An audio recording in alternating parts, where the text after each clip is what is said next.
Welcome everybody, and I am just totally speechless and blown away. And look at those speakers and those talented friends I have. They are just amazing. Trying to follow them is a really hard act. I just wanted to share a little bit about my story and what led me here tonight. 2 years ago, I fainted in my kitchen and hit my head. And my life changed very dramatically and very suddenly. It was the sort of thing that happens that you never really believe is going to happen to you. I went from being a busy, independent 27-year-old to no longer being able to drive or work or be alone. I couldn't even hold a normal conversation, and my memory didn't work. The fact that I stand before you today is a small miracle. 6 months ago, doctors told me that they didn't know if I would ever get better. And I swore that I would never public speak again because I just felt so insecure about not being able to find the right words and about my memory. And here I am, and it's just amazing. It's a small miracle, and I'm not fully better yet, but I've come so far, and I'm so grateful.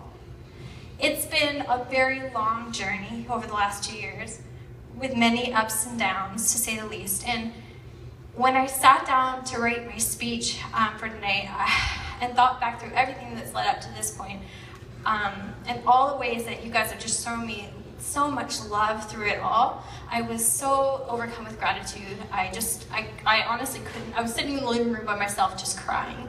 And I know that's super unusual for me. But from the bottom of my heart, I'm so grateful to those of you who prayed for me and who were with me through it all. The truth is, the journey to this point has been really long and very hard and very scary. I can't tell you how daunting facing this injury day after day has seemed at certain points. In many ways, I felt like there was no way I could do this. Like I was standing at the bottom of a mountain that I needed to climb, but I just didn't know how. And many days I wanted to quit trying to get better, as it would have been easier and less disappointing. Better the hard thing that I knew than the possibility of another failure, because there was so much hope, and then there would be so many times the doctors and everything would just say, sorry, we've come to the end of this. I felt so inadequate for the simplest tasks in life, something you never think that's going to happen to you. Yet even in the midst of my toughest days, I was never alone. God was with me, and He reminded me constantly that He was for me. He lent me His steadfast love, His peace, His joy in the midst of it all.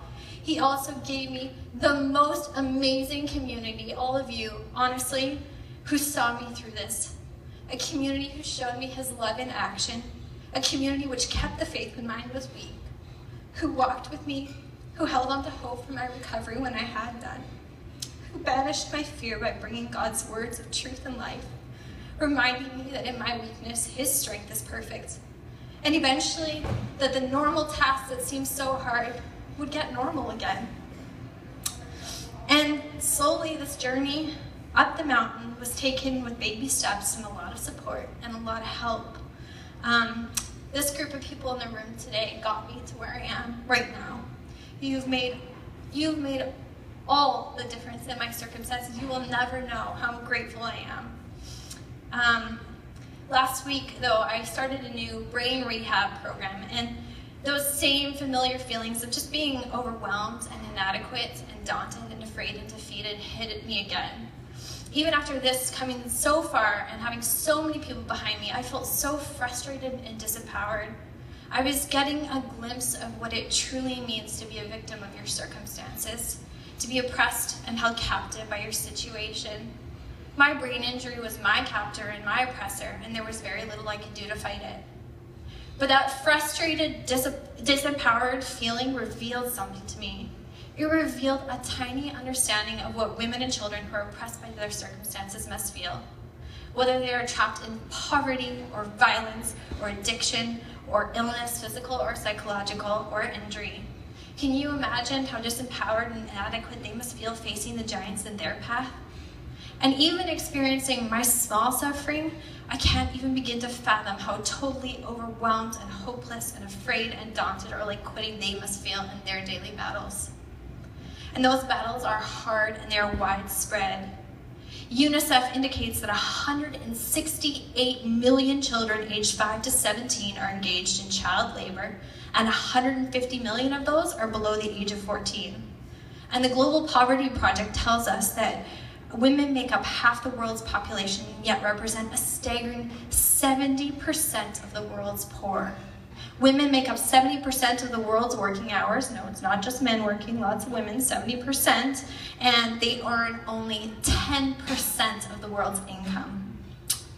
We live in a world where women and children face gross inequalities and injustice from birth to death.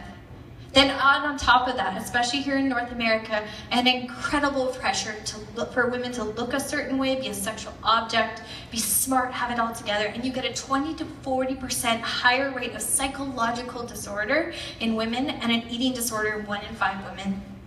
The sequence of discrimination and pressure and vulnerability that women and children may suffer during their life is so unacceptable, but it is far too common.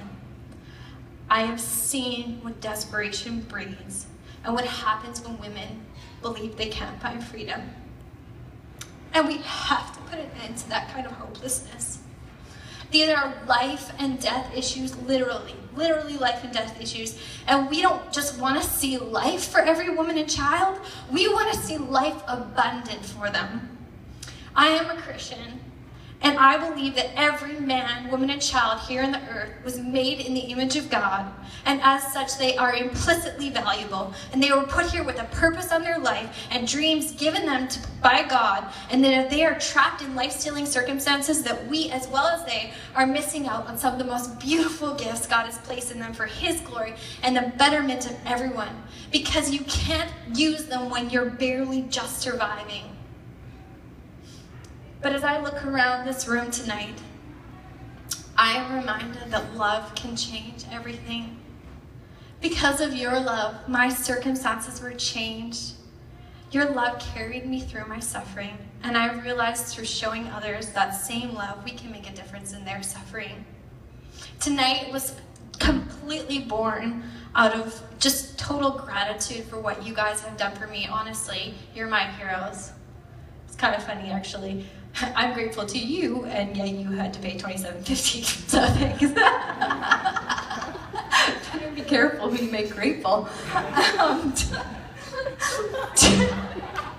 Truly though, I stand before you today, drenched in grace and love from all of you. And with more hope and gratitude in my heart than I ever knew were possible. Hope not just for myself, but hope that we can make a difference in the lives of those women and children who need our help. That is what the Beauty from Ashes Gala is about. Coming alongside women who are standing at the bottom of the mountain, who are daunted, overwhelmed, trapped, and afraid, and helping them by getting behind them and getting behind the organizations who are in this room tonight. This night is about proclaiming good news to the poor, binding up the brokenhearted, proclaiming freedom for the captives, and release from darkness for the prisoners. It is about proclaiming God's love for them, comforting those who mourn, and trading them a crown of beauty from their ashes, the oil of joy instead of mourning, and a garment of praise instead of a spirit of despair, so that these women and children will be raised up to be a display of God's splendor and His beautiful work in them. And so as I look around this room tonight, and I see a room so full of love, let's use that love to make a difference together. Let's show women and children who desperately need hope, even more than I did, that they're not forgotten, that we are with them in their suffering, that we will fight their fear and oppressors with them, and we will do all that we can to see them through the other side. And tonight we can do that in 5 major ways: give, tell, purchase, pray, and do. I know that they've mentioned it before, but I just want to emphasize it again. There are donor slips in front of you from the organizations you heard to speak tonight. I have seen the work that these organizations have done. I didn't just randomly choose organizations out of a hat. These are amazing organizations, and they're just doing incredible things. And I invite you to please consider giving generously, not out of guilt, but out of just gratitude for all that we have. Second, I ask when you leave this room to consider telling 3 other people about the organizations that you saw in this room. Honestly, I can't even tell you what a difference that in itself can make. Just getting that work out there and having people's hearts moved by the work that's being done by those organizations, especially if you don't have it in your bank account to give. I mean, I've been there. I'm there already. But that's a great way to make a difference. Third, consider altering your spending habits and contributing instead to social enterprises like those along the back well, like good coffee. And yeah, I know sometimes things from these organizations can seem a bit more expensive, but that's because they're not building their companies on the backs of the poor. Instead, they're trying to give back to the poor. And it really does make a difference. Let's support that in such a practical way. Fourth, please consider committing to pray for each of the organizations that are here tonight regularly.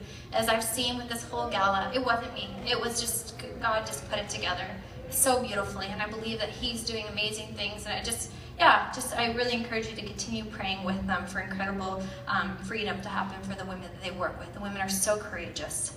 And finally, I really just want to challenge you to get involved and use your special skill set for a cause you believe in. I believe each of you has something to offer, whether you're good at numbers or you're good at making friends. All of you have a skill set that can make a difference to organizations like the ones here tonight. Honestly, when I felt this on my heart, I was not qualified to do it. As a matter of fact, I was disqualified because of my head injury. But you know, if there's something burning on your heart, I really encourage you not to let fear hold you back and just to do it. You never know whose lives might be impacted by your courage. And finally, just thank you so much, everybody, for coming, for listening to me. And when I say go, let's pick up those envelopes in front of us. And if you can give, let's change some lives. And without further ado, ladies and gentlemen, I just want to present to you the wonderful, the incredible, the talented again, Deborah Devon. Now let's give.